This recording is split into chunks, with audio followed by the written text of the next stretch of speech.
Good afternoon to you. Mark Sutton with HurricaneTrack.com here with your hurricane outlook and discussion for June 2nd, 2017. Happy Friday to you. Got a few things to talk about today. An area to watch in the Gulf of Mexico, perhaps. We'll see.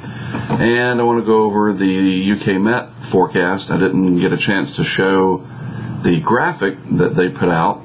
And I don't really have an explainer behind it. I didn't pull that down, but we'll look at the numbers.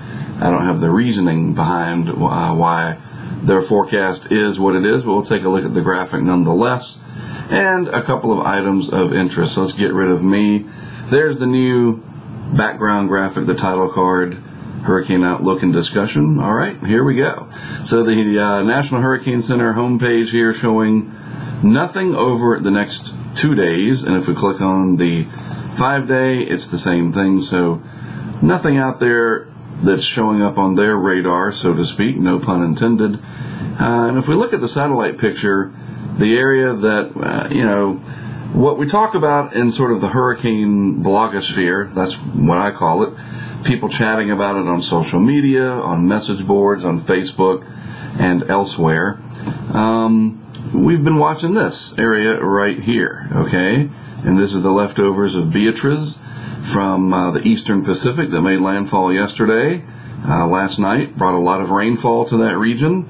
And now, I mean, you can clearly see there's definitely still some counterclockwise rotation in here, and it's going to be moving into the southwest Bay of Campeche. And then this overall fetch of moisture coming up towards the Florida Panhandle. I was indicating yesterday that this might affect the northwest Gulf. Well, that's wrong, and I'll admit it. This is going to be more of a trek to the northeast, whatever it becomes. And so at least we should be looking at some much-needed rainfall up in this area of Florida, where it's been very dry, very hot, and in fact some areas have been seeing some rainfall as an indirect result of this system and the stream of moisture, a moisture surge, as they call it, coming up into that region. Will it try to develop further?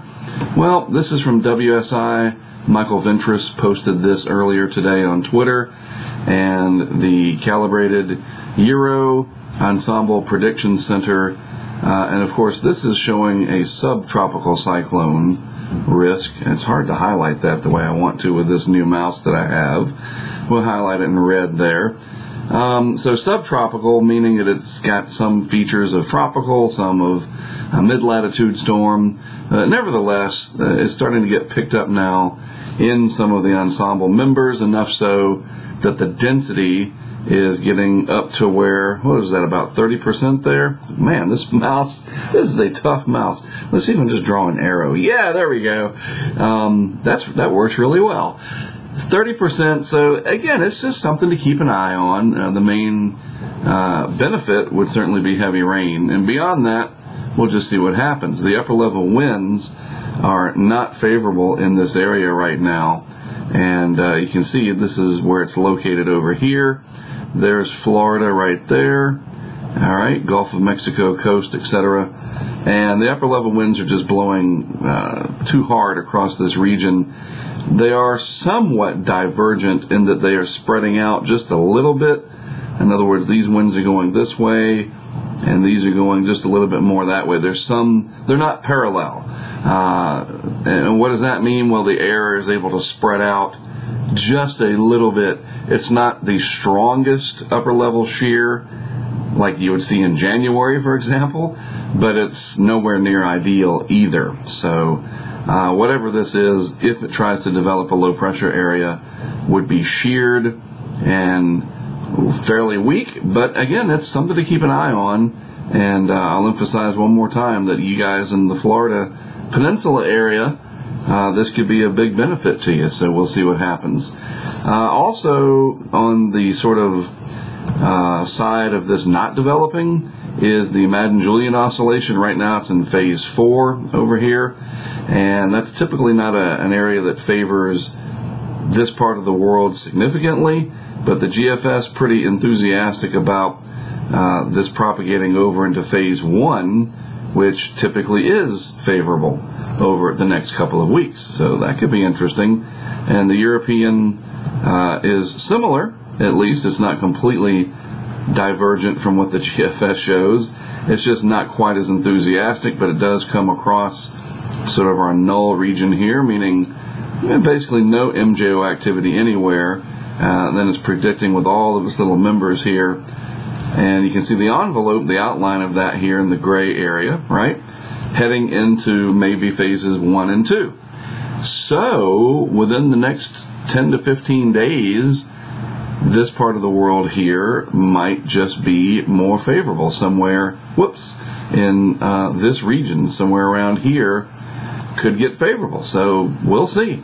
It's supposed to be a busy year, according to most, and that would, I guess, start to fit into it a little bit. I wanted to talk about temperature anomalies for a second. We had a few people asking, does this profile resemble 2005 in any way? So I thought I would go in and compare two pretty big seasons for the United States, 05 and 04, and see what kind of differences or similarities that we could pick out on the sea surface temperature anomalies map. And it's a little bit of a guide. You're never going to have exact matches, so to speak. So here we are on June the 2nd, or 1st yesterday, the whole globe here, the Mercator projection. And yep, we got this warm sort of crescent here of warm anomalies.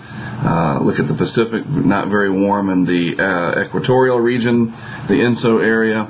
And so let's go and look at 2005. All right, so here's 2005. What do we see that is similar? Well, we have a similar warm main development region back in 2005 with a fairly cold subtropics in 2005, but this right here was way warmer in 2005 south of Greenland. So let's go back to where we are now, and you can notice that very prominently that the North Atlantic, and Phil Klotzbach mentioned this in his update, is colder than the rest of the look to the warm AMO signal. And so that's a pretty big difference there. Also in 2005, the North Pacific, for what it's worth, just looking, at the globe as a whole, I guess, this was a lot warmer. The ENSO area was similar in 05, kind of warm neutral, I guess you'd say, if we look at that compared to now. We can see out in the tropical Pacific this year, it's kind of a warm neutral signal, but this is much colder in 2017. So there are some similarities to 05, but I think it's more like 2004.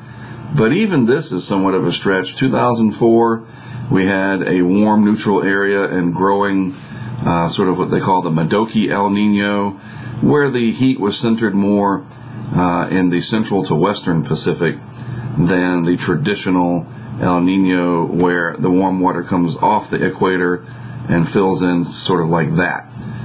In 04, you can see it was starting here even in June. It was more out in this area, and this region over here remained cooler. So what can we take away as similarities? Again, in 05, the waters near Iceland and Greenland were warmer than this year, but we did have a pretty large area off the Iberian Peninsula here, that banana shape that I kind of drew there. And if we look at this year, I guess 04 is the closest match, but we'd have to really study this for a couple hours maybe. Just glancing at it, 17, 05, 04, they're similar enough that it raises a few eyebrows. And the one big glaring feature in all of these years, we don't have an especially warm equatorial Pacific out here. All right? So that's not there. And we do have, in all three of these seasons, a fairly warm, compared to average, crescent here. And in 04-05, it was basically a horseshoe in the tropical and up into the North Atlantic. The only difference is this season, it's colder in the North Atlantic, but not by much, okay? And you definitely have this cold area right here in the subtropical Atlantic, north of where all the heat is down here. So just something to ponder. Hopefully that helps to kind of understand, again, you're never going to have an exact match, I wouldn't think. So here's the UK Met graphic, and they're calling for a fairly busy season here. most likely looking at 13 named storms there. And if we scroll down, whoops, I want to zoom in so we can see it better. 8 hurricanes is their most likely, between 6 and 10, so 8. And boy, the ace, though, this is pretty impressive. An ace of 145, that'd be a pretty busy season there. And they're calling for a range of 92 to 198. Well, if we get up towards 198, we're going to wear a hole in our tracking maps, aren't we? So the UK Met's calling for, I think, the busiest of anybody for the most part, depending on how you look at it, because the National Oceanic and Atmospheric Administration, NOAA, their forecast is, 11 to 17 or something like that. But they have a range. Well, these guys have a range, too. So I guess it's all similar. But, yeah, the UK Met folks, United Kingdom Met Office, pretty busy season. So there you have it. All right, well, let's get rid of me again, get my title slide to say goodbye to you. I'll keep an eye on what's happening in the Gulf and, get your umbrellas ready in Florida. You definitely need the rain. And if anything develops, we'll be on top of it, that's for sure. I'll tweet about it. And I'll be posting updates throughout the weekend to these video blogs. And we will see what happens, if anything. But I don't see anything to be alarmed about just yet, so that's great. Right? Right. Have a great weekend. Thanks as always for tuning in. I do appreciate it. I'm Mark Suttoth for HurricaneTrack.com.